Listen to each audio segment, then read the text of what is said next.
Hi, welcome. On this video, want to once again respond by way, again, I talk about trainers, okay, who are not dialed into the relationship in terms of moving beyond appearances. And again, I talk about this kind of a Caesar Milan-like approach. Brandon Fouche, it's a video that he's put out called Bossman Snaps at Brandon, at Fouche.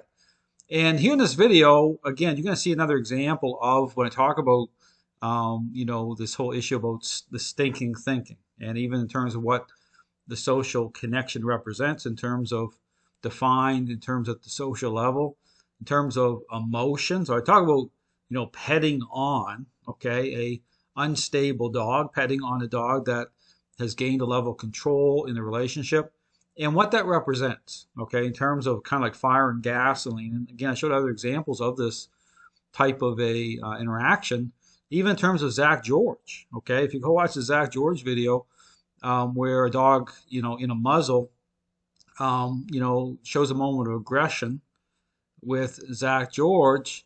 As Zach George goes over, and again, his immediate response with this dog that's gained a level of control is to try to connect this way with the petting. In fact, it's interesting because when he stops, you'll see the moment, a very interesting moment when Zach George, kind of stops petting for a moment. The dog is actually nudging his hand to get him to re-engage.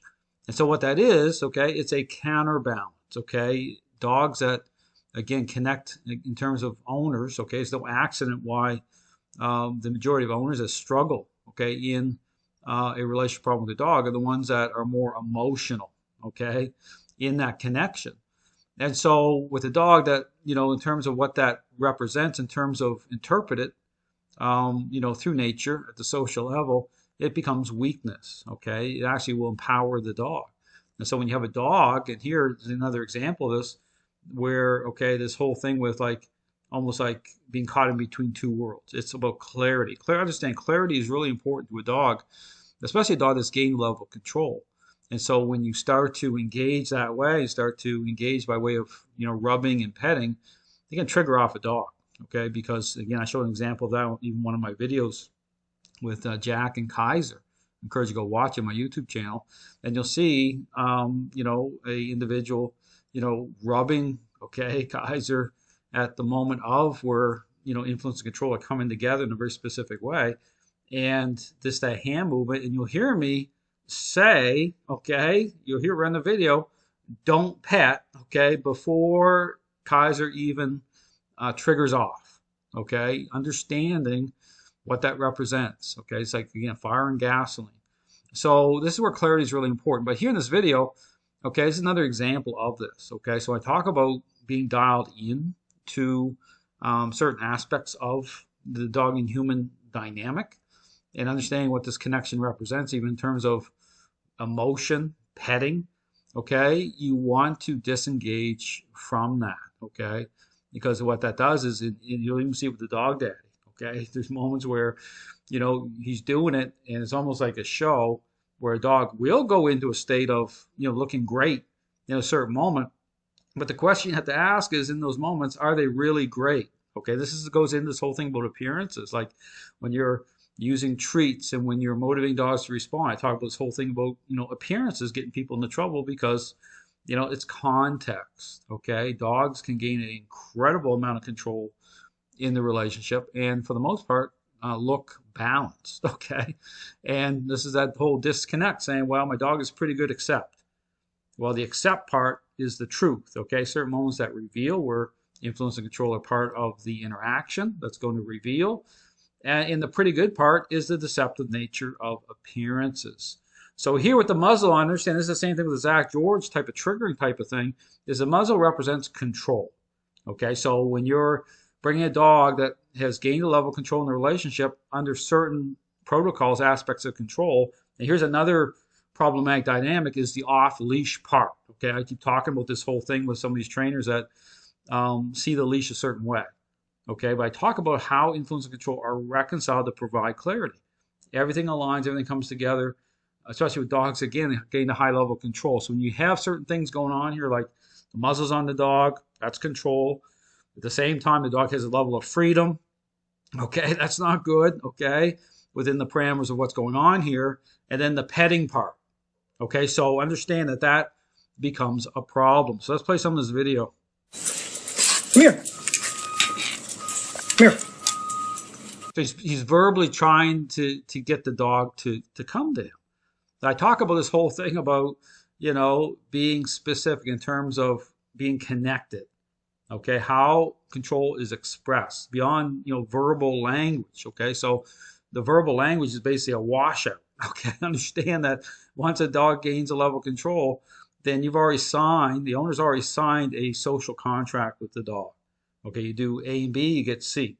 So dogs can still respond through verbal commands. It doesn't mean that those responses represent good things. Okay, I understand. This is about, wiping the slate clean. Okay, and how that happens is through, the core ingredients being reconciled to bring it into power play, type of a dynamic, interplay that provides clarity at the same time, clarity and the right language. So again, it'll take stress off the dog. Understand it's about taking stress off the dog as well. So he's got his gloves on here too, while the dog's in a muzzle, okay?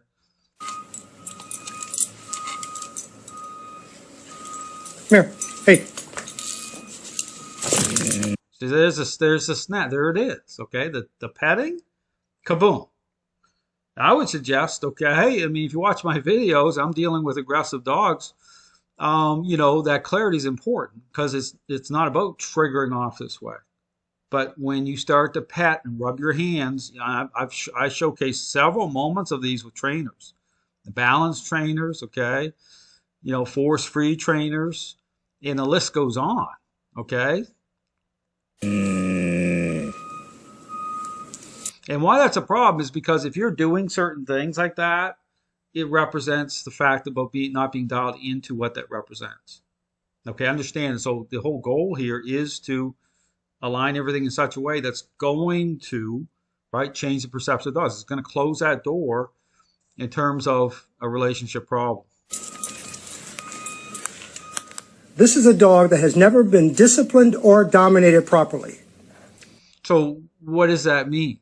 Understand this is where you get this whole thing about, dogs, without human influence, when you're observing how they interact with each other, how they express through that social aspect of that connection. Again, I'm doing a whole series about talking about the difference, between, the human influence, what that represents in terms of influence and control, through that social dynamic amongst dogs, but then what that relates in terms of transferring that over to the human-dog dynamic. So I talk about, interactions that are specific to reconciling, those core ingredients, there's a reason for that because the dynamic is different. You have to make the adjustment, it has to align. Hey, come here. So, it should be, it needs to be a demand, expressed through the leash. One the dog is going to come into agreement with. And when I say agreement with, it's like when you provide the clarity, removing the petting, and clarity through, again, how you're interacting and just how you're, through intent, the dog understanding intent with how you're moving, the level of agreeableness is going to be high. Even with the core ingredients, aligned properly.